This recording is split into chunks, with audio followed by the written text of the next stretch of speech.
This channel does not promote any violent, harmful, or illegal activities. All content provided by this channel is meant for an educational purpose only. যে খবরের দিকে নজর রাখবো, hotel দখল করে বোমা মজুত অভিযুক্ত বোলপুরের তৃণমূল নেতা।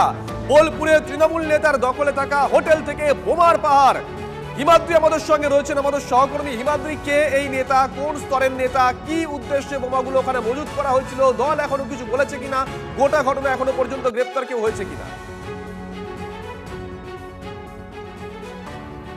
দেখো, এই মুহূর্তে আমি দাঁড়িয়ে রয়েছি বোলপুরের প্রান্তিকের কাছে সেই হোটেলে। ছবিটা প্রথমে দেখাবার চেষ্টা করব। এই সেই হোটেল যেখানে কিন্তু রাতের অন্ধকারে বা প্রকাশ্যে দিনের আলোতেই হয়তোবা সেখানে বোমা বাঁধার কাজ চলছিল। ঘটনার খবর পেয়ে এসডিপিওর নেতৃত্বে বিশাল বাহিনী কাল এখানে আসে এবং এখান থেকে 7 জনকে আটক করে। পাশাপাশি এখানে বোমা বাঁধা হচ্ছিল এমনটাই কিন্তু পুলিশের পক্ষ থেকে জানানো হচ্ছে যে এই হোটেলের ভেতরেই কিন্তু বোমা তৈরি করা হচ্ছিল।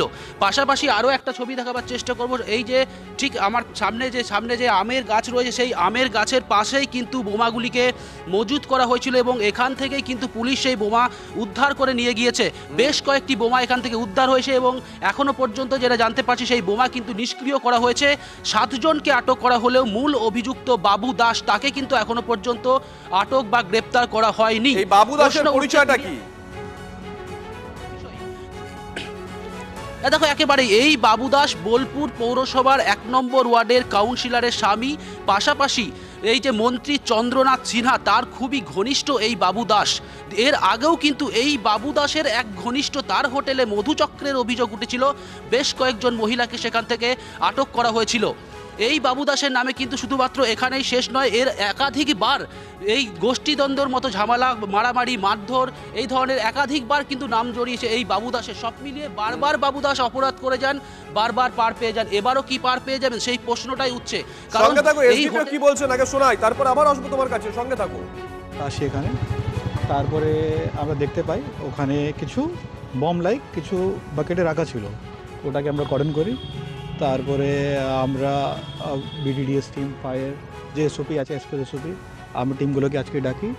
ওটাকে নিয়ে আমরা অ্যাজ পার দি প্রোটোকল ডিসপোজ করা হবে। এক স্পেসিফিক কেস আমরা স্টার্ট করছি এটাকে। তো কে বাঁধছিল, হু আর বা ইনভলভ, পুরো তদন্ত করার জন্য এটা কেস করে একটা আইও থাকবে। He will investigate the complete matter, আর যা যা ইনভলভমেন্ট হবে action will be taken as per law. Himadri, তুমি যে কথা বলছিলে যে এরপরেও বাবু দাসের বিরুদ্ধে কোনো ব্যবস্থা হয় কিনা সেদিকে নজর থাকবে, এসডিপি আশ্বস্ত করলেন আইন অনুযায়ী ব্যবস্থা করা হবে। হিমাদ্রি, আরো একটা প্রশ্ন, একটা হোটেল তুমি বলছো প্রান্তিকের কাছে, বোলপুরে গেলে ওই চত্বরে অনেক হোটেল, অনেকেই ওঠেন, আমিও উঠেছি কোনো একটা সময়। হোটেল ভাড়া নিয়েছিল কাউন্সিলর, মানে কাউন্সিলরের স্বামী, বোমা বাঁধার জন্য। একবার দেখাও না হোটেলে কেউ আছে কি, দেখো না। দেখো, একেবারে এই যে হোটেল সেটা কিন্তু ইতিমধ্যে দেখতে পাচ্ছ সেটাকে আন্ডার কনস্ট্রাকশনে রয়েছে, রিমডেলিং করা হচ্ছিল। পাশাপাশি ওপরে যে পোর্শন সেটাকে আরও বাড়ানোর কাজ চলছিল, সেই কাজ কিন্তু চলছিল। তার মধ্যেই কিন্তু একদিকে যখন নির্ণীয়মানে কাজ চলছে, আন্ডার কনস্ট্রাকশনে রয়েছে, সেখানেই কিন্তু এই ধরনের কাজকর্ম হচ্ছিল। পাশাপাশি ভেতরের ছবিটা একবার দেখাবার চেষ্টা করব। এই যে হোটেল, সেই হোটেলের মূল যে অংশ সেই অংশটি খোলা রয়েছে, পরবর্তী ভেতরের যে অংশগুলি সেগুলি বন্ধ রয়েছে। ভেতরে ক্যামেরাম্যানকে দেখাবার অনুরোধ করবো, ভেতরের যে পোর্শনটা সেটা দেখতে পাচ্ছ ছড়িয়ে ছিটিয়ে কিন্তু সমস্ত জিনিস রয়েছে, একাধিক ঘর।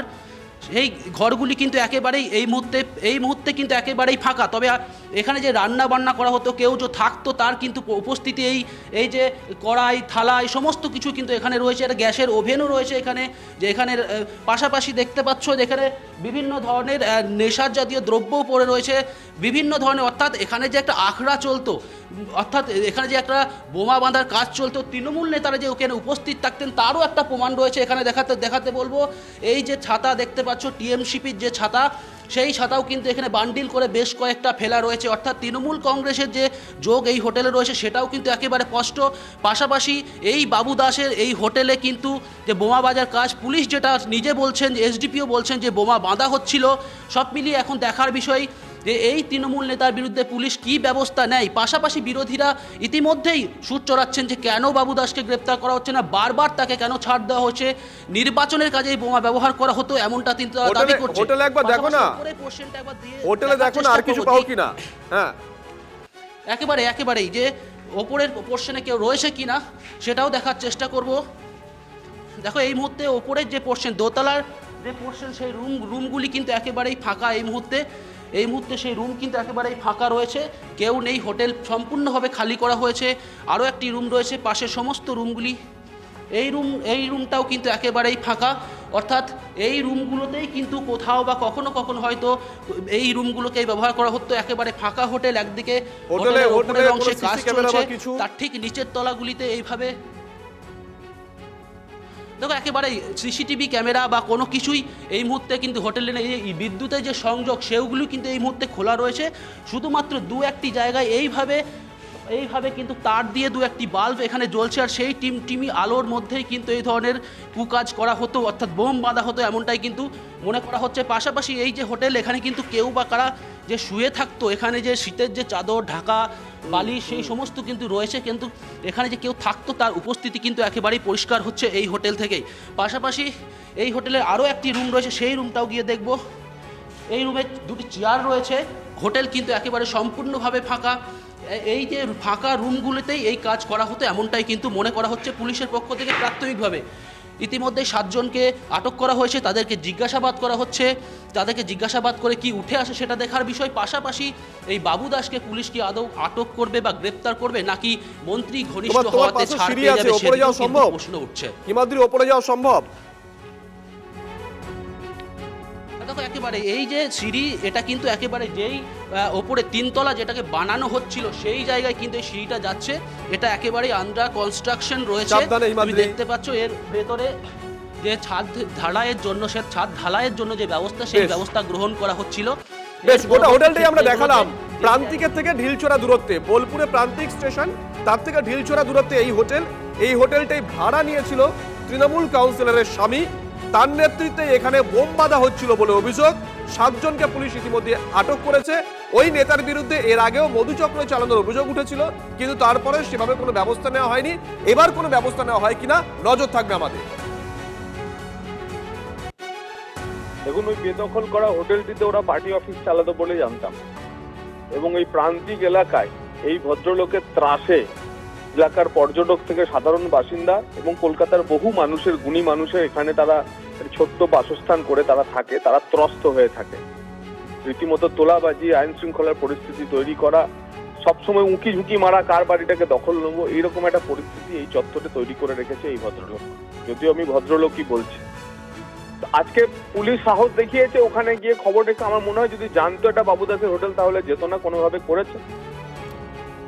এই যে নেতা বাবু দাস, তিনি তৃণমূল কাউন্সিলরের স্বামী, এবং হিমাদ্রি যে কথা বলছিল, তিনি তৃণমূল কংগ্রেসের পোরখা পলিটিশিয়ান চন্দ্রনাথ সিনহা, তারও অনুগামী বলেই এলাকায় পরিচিত। পিসিআর থেকে চন্দ্রনাথ সিনহার সঙ্গে টেলিফোনে যোগাযোগ করা হয়েছিল, কিন্তু তিনি এই বিষয়ে মুখ খুলতে রাজি হননি।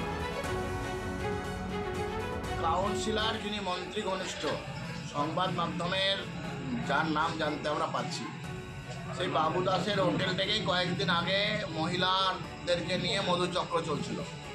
আমরা দেখলাম ঠিক সেই সময়ে তৃণমূলের পুলিশ, পশ্চিমবাংলার পুলিশ, এরা কিন্তু এদেরকে কিছু করলো না। তখনই এরা ভাবলো যে যা ইচ্ছা তাই করা যায়। তাই আজকে বোমা উদ্ধার হচ্ছে। বোমা, আমার কাছে যতটা খবর এসছে, যে ওখানে বোমা তৈরি করছিল 2026-এর নির্বাচনে বুথ দখলকে কেন্দ্র করে, বুথ দখলের জন্য এখানে বোমা তৈরি করা হচ্ছিল। বীরভূমের একটা ছবি দেখালাম, আরেকটা ছবি আপনাদেরকে দেখাবো। এই ছবি রামপুরহাটে কালভার্টের নিচে ব্যাগ ভর্তি বোমা উদ্ধার। ব্যাগটি পড়ে থাকতে দেখে সন্দেহ হয় এলাকার লোকজনের, খবর দেওয়া পুলিশে। বম স্কোয়াডকে দেখে বোমাগুলো উদ্ধার করা হয়। কে বা কারা কিসের উদ্দেশ্যে এই বোমাগুলো মজুত করেছিল তা খতিয়ে দেখছে পুলিশ। আপনাদেরকে দুটো ছবি একসঙ্গে দেখাচ্ছি, বীরভূমের ছবি, একটা বোলপুরের ছবি, একটা রামপুরহাটের ছবি। বোলপুরে একটি হোটেল থেকে বস্তা বস্তা বোমা উদ্ধার হয়েছে। যে অভিযোগ পাওয়া গেছে, তৃণমূল কংগ্রেসের নেতার উদ্যোগেই ওখানে বোম বাঁধা চলছিল। অন্যদিকে রামপুরহাটে কালভার্টের নিচে, সেখানেও ব্যাগ ভর্তি বোমা দেখতে পাওয়া গেছে। স্থানীয় বাসিন্দারাই দেখতে পান, তারা পুলিশে খবর দেন, বম স্কোয়াড গিয়ে বোমাগুলো নিষ্ক্রিয় করে।